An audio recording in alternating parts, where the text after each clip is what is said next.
I'm Suzanne Sibylla. I'm the owner of Sibylla and Associates, which is the premier leadership and employee development company. Overcome obstacles, reframe your reality, love life, and have growth goals.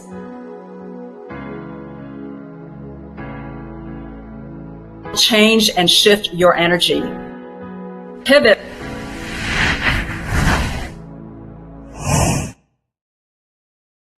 Welcome, everyone. I'm Suzanne Sibylla, your host of Pivot Now, where we bring on interesting, exciting, and dynamic guests who will share with us their tips, tricks, and life and business hacks to help you pivot in your life. I'm super excited to bring this guest on our show. She is absolutely amazing. I know you're going to love her. Let me tell you a little bit about her. She has a background as a speaker, world-renowned speaker, entrepreneur, change maker, and filmmaker, and she was also a U.S. Senator for the state of Washington. How incredible is that? Welcome to our show, Mona Das. Woo! Let's go. Hearts and flames for Mona. Let's go, Mona. Woo! So glad to have you on the show. So nice to be here. Thank you so much for having me. That's so great. Thank you for being here. Well, we want to know what your biggest pivot was. And I know it was becoming a U.S. Senator. I know that. So tell us the story about it.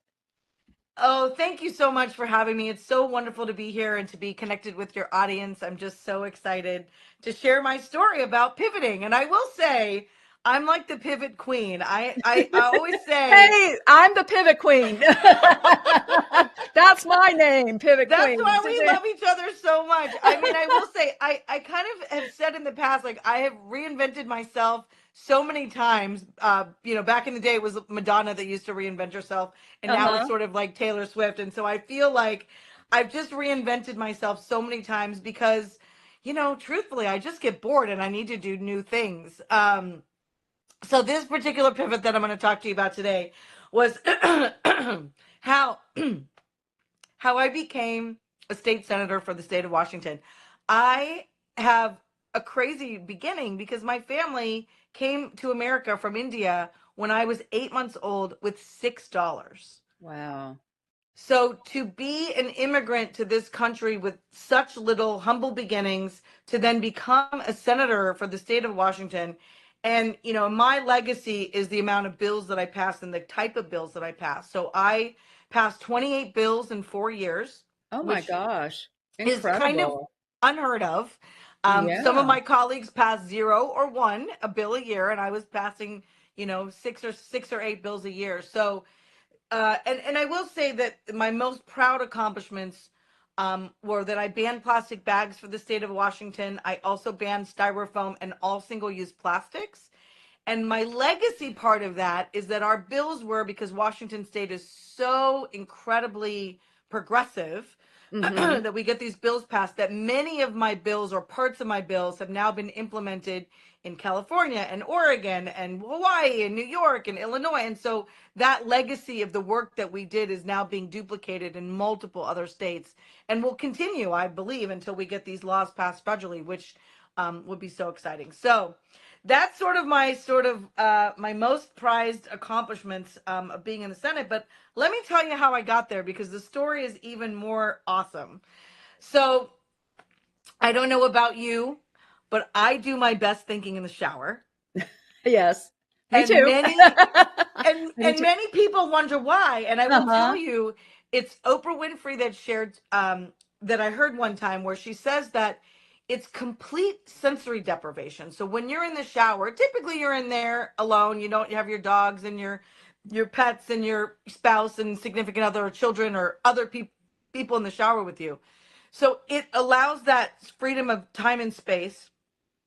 And then you have the water that's coming down, and it is muffling all other noise, including, the thoughts that you have in your head sometimes.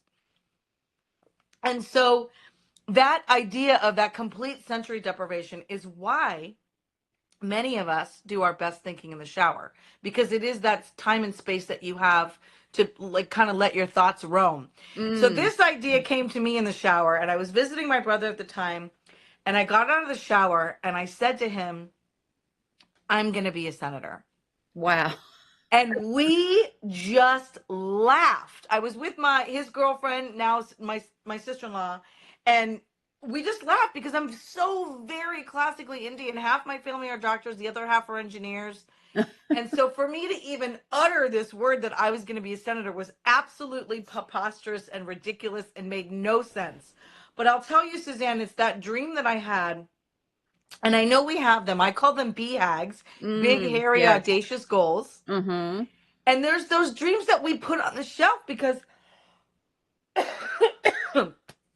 excuse me, there are those dreams that we put on the shelf because they're absolutely ridiculous. They make no sense for where you are in your time. But to me, it's that North Star. How do I get there? Mm-hmm. Right? And so it's not a dream that I worked on every day. I mean, I put it on the shelf for years.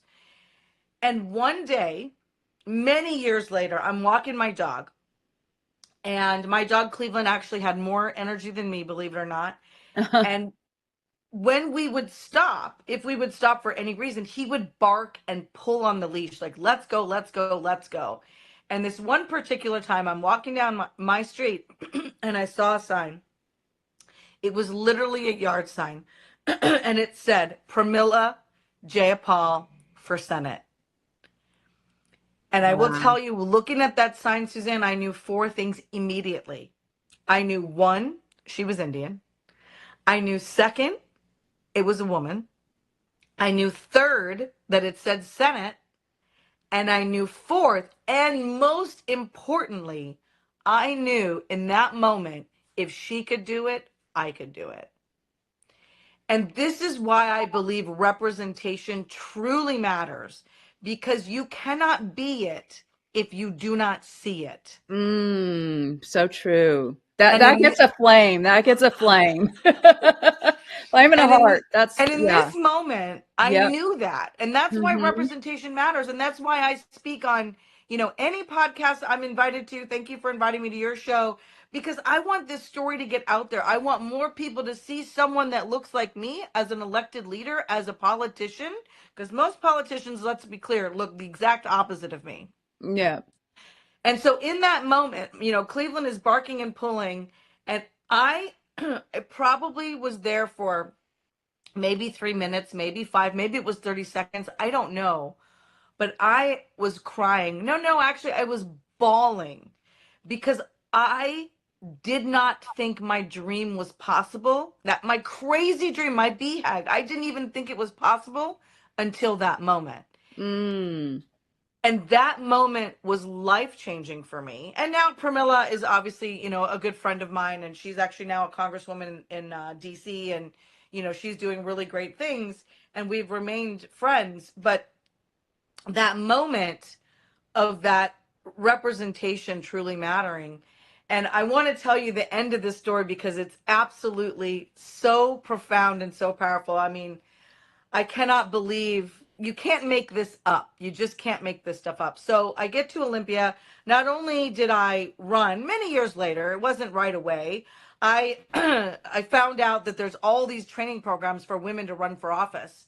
And because I'm an overachiever, self-described, I Uh-huh. didn't do one program or two. I did 5 training programs that Wow. trained people to run for office. Oh my gosh. And they're out there, right? And so, and this is Mm-hmm. true for any of your audience that wants to do their crazy thing. There is a training program out there for you, whatever your BHAG is. It doesn't have to be obviously political office.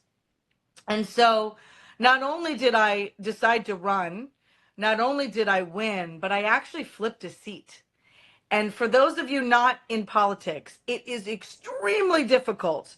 That means I took my seat from one party to my party and literally flipped a seat, which is absolutely impossible. And I didn't get there just trying or just imagining that I did it or manifesting it. I knocked on 8,000 doors personally Wow. to make Wow. that dream happen. My campaign knocked on 30,000 doors. And so that's how you make real change, is like you get out there and meet community.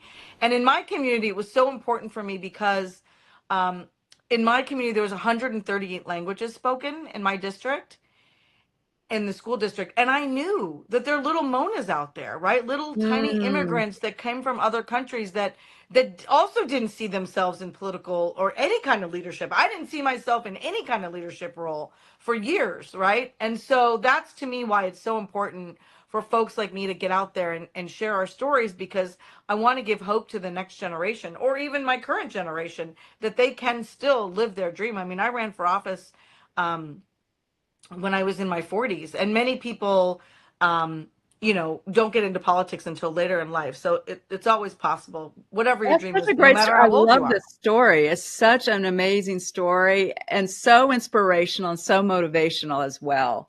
Thank you. Incredible, incredible. I So mean, the end of yeah. this story is even crazier. So I will Uh-huh. share with you.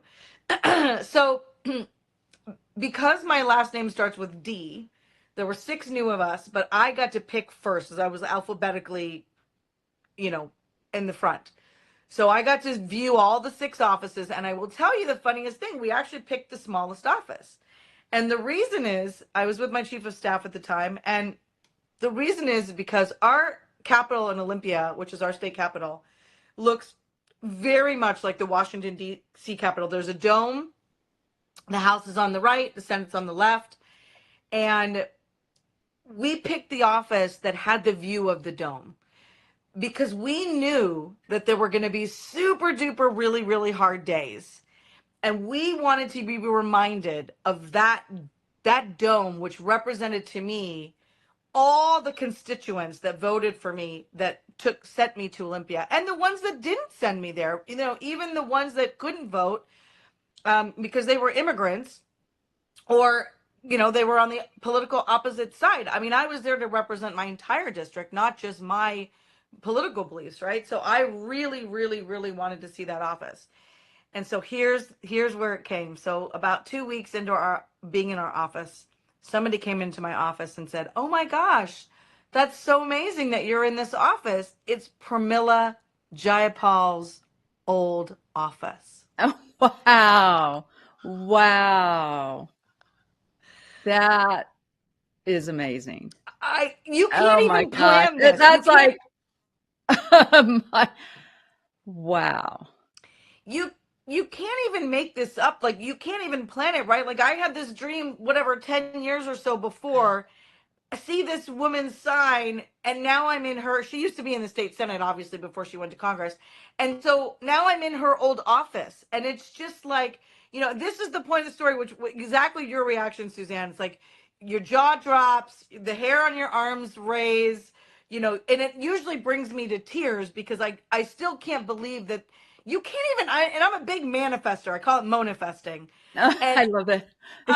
you can't even make this up. You can't. Like, you can't even plan it like that. And so that to me is the power of intention. That to me is the power of living your BHAG. That to me is the power of dreaming. And that to me is the power of putting one foot in front of the other, and, continuing to go. And Wow. that's the story of my That pivot. brings tears to my eyes. I mean, that just right there in my heart. Yeah. I mean, I just feel chills. I Yeah. really do. That is such an amazing story. Thank you. It's so incredible. I mean, I could just see you in that office Yeah. Yeah. when you're describing that. I can imagine you must have been like, oh my God, this is really happening. Like, Yeah. this is Yeah. real. Yeah. Like, Yeah. you're in her Yeah. office and you saw that sign. Amazing. Like you said, you cannot make these You things you up. can't make it up. Well, and the best was when I actually got Wow. to tell her, because she used to do fundraisers for me all the time, and so we were on a Zoom doing a fundraiser. It was during COVID, and I said to her, I was like, "Pramila, you're not going to believe this," and I told her, and I said I was in, and she goes, "You were in Jack 230?" Like, she remembered the exact office number. I'm like, "I'm in Jack 230." She's like, she couldn't believe it either, because you just can't make that stuff up. It's Yeah, really, and the whole story of how you saw the sign, yeah, right? And yeah, that was a sign for you to do what your BHAG, yeah, to live out that dream. yeah, Wow, incredible. yeah. So what advice would you give us, our audience who have a big, a dream out there, a big desire, and want to pivot in their life and are scared or fearful, what Yeah. would you suggest? What would you Well, I will say recommend? this. If you feel it in your heart so deeply that you need to make this pivot, I found my friends and family didn't understand. I mean, I had a Mm, successful business, I was doing great, everything was going perfectly, and friends and family very close to me had no idea. And when people tell you you can't do something, what they're saying to you is they can't do it. so true. So true. And so I had to literally put blinders on and Mm, move forward without the support of the friends and family that I thought would support me the most. They weren't there. And I had mm, to do it anyway because it was a deep, deep desire that was in me, that was an internal burning flame. And once I made, and I'm a very decisive person, once I make a decision, it's like go time, right? And then mm-hmm. it's like get out of my way. And because I consider myself a super connector, I just started using my network. At that time I didn't have a political network, but I knew one person that was in politics, and I called that person and I said, "Hey, help me." And from there introductions were made, and then it just, so my advice back to your question is you have to believe in yourself. You have Mm-hmm. to decide Mm-hmm. for you if it is that important to you. You have to just block out the naysayers and remember that they can't do what you're about to do. And that doesn't mean anything about what you can do. So true, so true, so true. That's a flame right there, a flame in a heart. So true. It is so true because I mean, so many times we have these, as you said, big, hairy, audacious goals out Yeah, there, and a lot of times it could be our friends, the people that are closest to us, that can be the naysayers, that's right. and it's That's really right. being able to push through that. Yeah. So how do you go about pushing through that? How do you overcome those obstacles? Because there are going to be obstacles and challenges along the way. I How do mean, you overcome those? truly it's one day at a time. It's Mm, one contact or connection at a time. This is what I've learned about American society. We are helpful people. mm-hmm. If you ask someone to help you, they will. And this is one of the I teach candidates I teach people how to fundraise, and nonprofit, anyone how to fundraise. I love raising money. And one of the things that I ask them to say at the end of their, conversation with whoever they're asking money for is, "Can I count on you?" 5 words. Mm, And when you say something like that, people always want to be that person that can be counted on. mm-hmm. And that is asking people for help. And let your ego go. Literally just say, "Can you help me? I am looking for this connection or that contact." And I will tell you, anytime that I get into a space where I don't know what's next, I just start calling people that I know and saying, like, "Hey, I'm thinking about this thing. Do you know anyone that you can connect me with?" And it just expands from there. I do this thing, I call it 50 coffees, where when I'm in a transition where I want to do something new but I don't know how, I will literally have 50 coffees with 50 different people. And that's virtual coffees, right? You can do that over Zoom. It doesn't have to be Mm-hmm. in person, although in person is always great. And I just start asking questions like, "Hey, I'm thinking about this. What do you think?" Or, "Who do you know?" And then you always just say, "Hey, who can you connect me to?" Yes, I love that. It's so true. I mean, I think connections are the most important thing, right? Yeah. Yeah. Networking and connections with people are so Yeah. important, and adding value to them as well. So it's not just Yes. of like, oh, I'm taking from them. No, it's really Yeah. what can you give to them? Right. Start off with that, right? What value can you add to them? And if they're a business owner, what value can you bring to their business? That's Or, right. I I very, think it's very, so important. I very always, very much always start with, "What are you up to? What can I help you with?" Right? Because Exactly. once Exactly. and people are so often not heard. And if you actually deeply listen to someone and let them share, I mean, you don't know where that conversation is going to go. So true. So true. You have more of these kinds of connections. It's amazing. Yeah. And then I I love want to it. share the end of this. When you do 50 coffees or, reach out to your network or whoever you want to Mhm. talk with, I always end with this because everyone is busy and everyone has, very little time. So if they offered to connect you with someone, make it easy for them to do so, right? So say, hey, would it be okay if I send you a paragraph about me and what I'm looking for you to connect me with so that you can just forward it on to the person that you're introducing me to and copying me? Make it Mm. as easy as possible to make that introduction happen. Because so many people, Suzanne, especially if you're meeting with someone that you barely know, you don't know what to say about that person. Oh, I just met Mona and she wants to, go to Mars, like whatever, right? Like, Right. Right. you have to make it easy for people. And so if you take the work out of it, you're going to send a paragraph about what you want and you're going to send it to them and they can forward on. Like that's just easy, right? I Yeah, that's sometimes I'll great. get intros like that, and people ask me for. I always say, ask them to do this. I will literally just forward it on if I'm super in the middle of a bunch of stuff, and just say, "Hey, look forward to you two connecting. Can't wait to hear what happens." Boom. Yeah, that is so great. I love that tip. Excellent tip. Which brings us Yeah. to the next part of this whole show is three, two, one, go. Okay. Give us three tips, two strategies, and one action item to pivot our lives forward. Okay. So I think I've done a little bit of that, but I will say my three tips. Um, that I always like to end my talks with are really some that I've already shared with you. But really it is the first is that you have to dream big. Mm. If you are ready for a pivot and you are ready to sort of get out of your current situation, whatever it is, whatever it's not serving you for whatever reason, what happens to me is I create these big crazy goals and then I need the next thing. Like I need something. I like to constantly be learning. And so when I'm not Hmm. learning, so what is that thing? Dream very big. What is that big dream that you can have? And I always suggest people write it down and tell people, right? Hmm. Because that dream is just going to stay with you if you don't talk to people. The second, and this is the most important, and we've talked about this a little bit already, but it is to believe in yourself. Mm-hmm.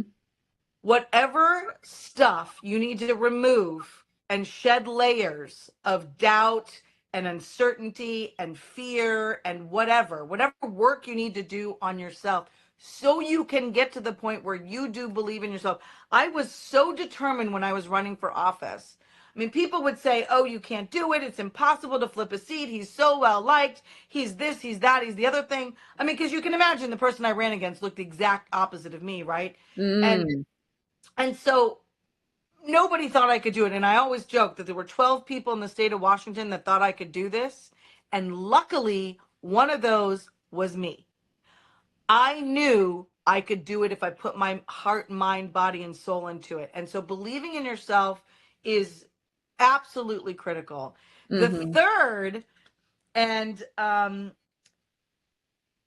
I learned this walking a labyrinth one day. I don't know if you know what a labyrinth is, but it's like, Yes, yes. right? So Uh-huh. I I was love those. walking a Uh-huh. labyrinth one Uh-huh. day and my business coach at the time said to me before I went to this is a really prominent place in Oregon that had this labyrinth.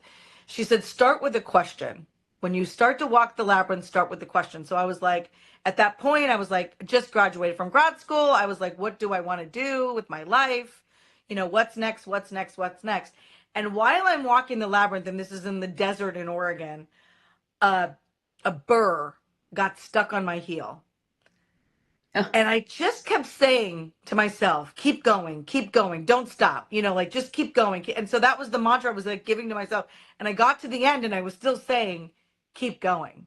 And that was the mantra that I now teach is just keep going. Like you don't know where the heck you're going, but if you just put that one foot in front of the other, you will get there. I mean, Mm-hmm. my legacy in the state of Washington, I passed 28 bills in 4 years. Wow. I banned plastic bags, styrofoam, and all single-use plastics for the state of Washington. They call me the single-use plastics warrior for the state of Washington. And my bills, and this is the thing I'm most proud of, Suzanne, is that my bills, my legacy is that parts or whole parts of my bill have now been implemented in California, in Oregon, in Hawaii, in New York, in Illinois, like, and my hope is that it ripples to the rest of the states.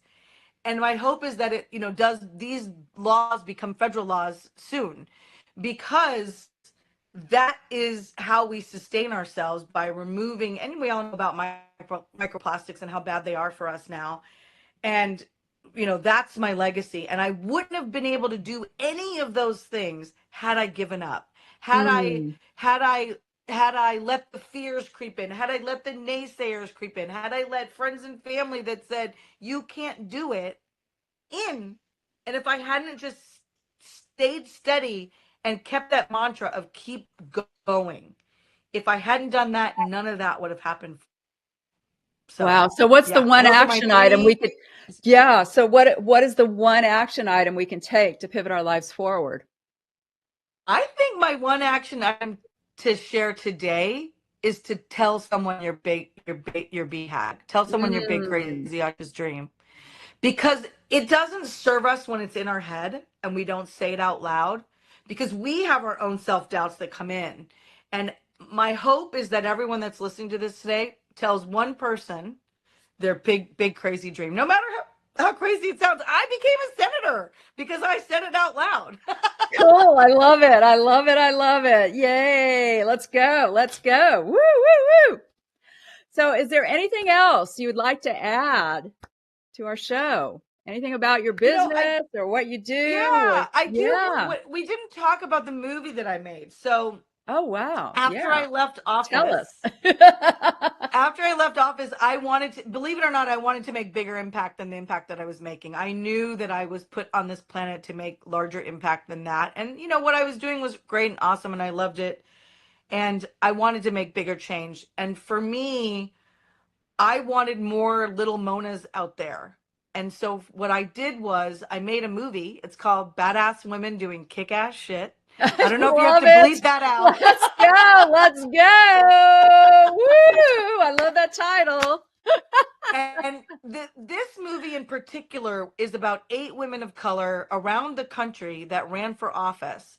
7 out of the 8 of the women that I featured in my movie did end up winning their races, and Wow. many have moved on to higher office, which is awesome. Yes. One of the gals called me about 2 weeks ago and told me the really crazy big office she's about to run for. So I can't divulge that, but it's really exciting. And so this movie, yes, it's about politics. Yes, it's about women who ran for office. But really, the movie, Suzanne, is about hope and inspiration and resilience and grit and tenacity and doing the thing, doing your big BHAG, doing your crazy thing. And these are 7 other women. I'm in the movie as well. 7 other women who did it. Regardless, I mean, the one woman who didn't win, she still did it, right? Many people have a dream to do it and they don't do it. So that's one thing I'd love to share. And we got a distribution deal last year. Oh, So you can wow. watch the movie on Amazon Prime, Apple TV, Oh, that's YouTube. cool. Yeah. So Congratulations. thank you. So if you search badass, I think you'll probably include the link in the show notes. Yes, So, we will. We will. yeah. So yeah, I Definitely. would love for y'all to watch it and get inspired. And we go around the country and show the movie to inspire others. I'm doing the movie in October in Seattle as a fundraiser for a nonprofit organization that does films. So I love doing that. I love showing the movie and speaking. I love that. And the other thing that I do is I work with women and folks who want to make greater impact but don't know how. And I help them make that big change that they want to make. A lot of times, once you get to a certain level, legislation is needed to continue making that impact for communities around your state.